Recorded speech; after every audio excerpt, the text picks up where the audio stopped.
Hi, I'm Cameron McKenzie. I'm the editor-in-chief over at theserverside.com, and I wanted to talk to you about how to install a MySQL Community Server for Java development on Windows. Now, the first place to start is a search engine. All I've done is I've typed in download MySQL in Google. It takes me to the right link, dev.mysql.com. Don't get phished and go to some other website. And you notice that there's a variety of options here, all of which are very interesting.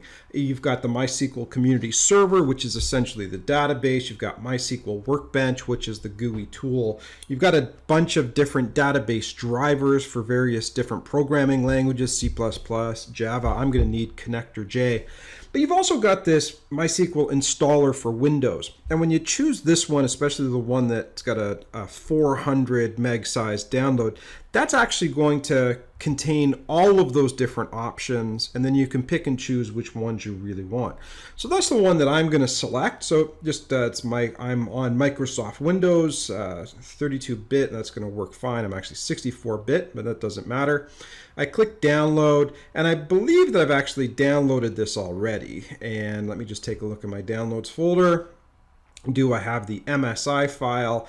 And look at that, MySQL installer version 8. So I'm just going to double click on that. The installer will kick off. And there's a couple of components that I want to install here. So I'm going to install the MySQL Community Server.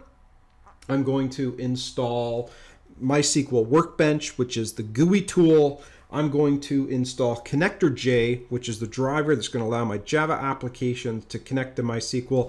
And I think I might install the MySQL command prompt, command line interface as well. So as the MySQL installer wizard comes up, you've got a number of different options for the installation here. I'm not going to begrudge anybody that chooses a full installation, but I'm going to have a custom installation myself because there's only a couple of pieces of this puzzle that I'm really interested in. I'm interested in the MySQL server. I'm also interested in the MySQL Workbench. Now, I'm going to install the MySQL shell as well. I don't know how often I'm going to use that, but I'm going to install it. I'm going to install Connector J. That's the JDBC driver that makes it possible for my Java programs to connect to the underlying database.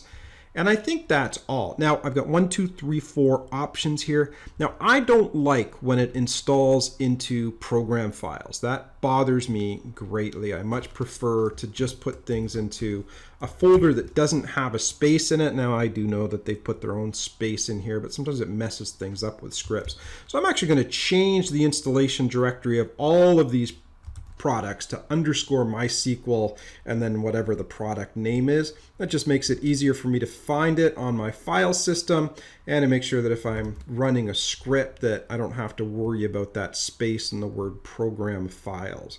So as I said, it does look like they put a space in just about every single name here, but it's one of the things I like to do. Plus, it's just going to make things a lot easier to find on my file system after installation. So I'll just do a quick verification, underscore MySQL, underscore MySQL, underscore MySQL, and underscore MySQL.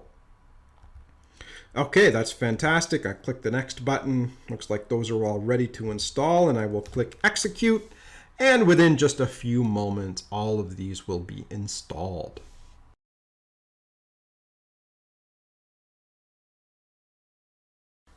And there we go. The basic installation of these products are complete. Just a matter of clicking the next button, doing the basic configuration step. I'm going to configure this just as a standalone server. All of these basic options look good to me. Access through TCP/IP on port 3306. That typically becomes an important property when you're doing your connections. Definitely use strong encryption passwords. I'm not going to add any new users, but I will make password, all lowercase letters, the password for this development environment. And this is always nice, being able to configure the tool as a service on Windows. That way the service can start up automatically. And then if you need to stop and start it, you don't have to go to the command line. You can just go to Windows Services and doing the stopping and starting. So I'm going to accept that option and then execute the configuration. Maybe even take a look at the log file, just make sure that everything is working well. Notice everything's going into the underscore MySQL directory, which makes me very happy. And now it looks like the whole configuration is done. I'm going to click the Finish button. Everything looks good. And now I'd actually like to open up the MySQL workbench. Looks like it's opened up the MySQL shell for me. Don't need that. I'll take a look at my Windows program list. There's MySQL there.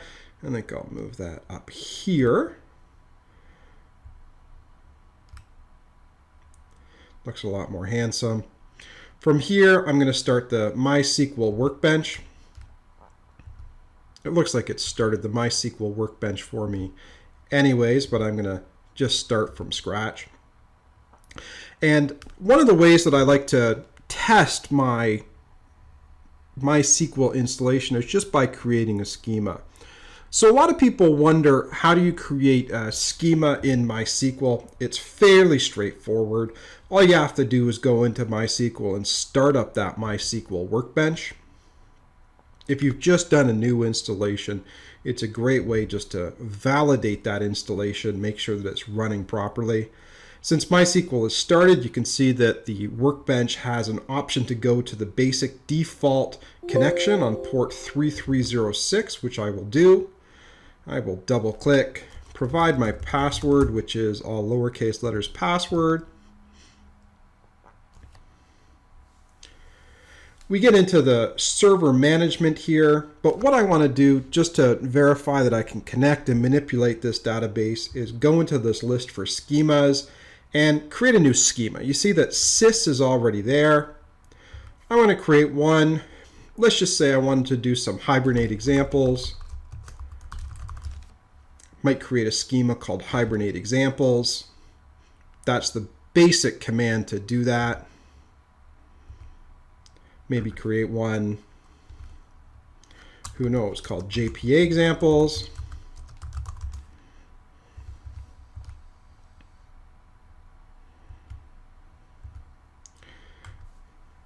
And I'm a Java developer. It would be wrong not to create one called maybe JDBC examples. So I'll create a final one. But there you go. Now I've gone in. I've created a couple of database schemas. I can even take a look, see that that sys schema has been created, and there are indeed a number of columns and tables inside there. So it looks like indeed I've got my MySQL workbench up and running. I can create schemas. I can connect to the MySQL database so that I know that everything is working. And there you go. That's how easy it is to create a schema in MySQL Workbench and connect to the underlying MySQL database server. And that's how easy it is to just install MySQL for software development on its own.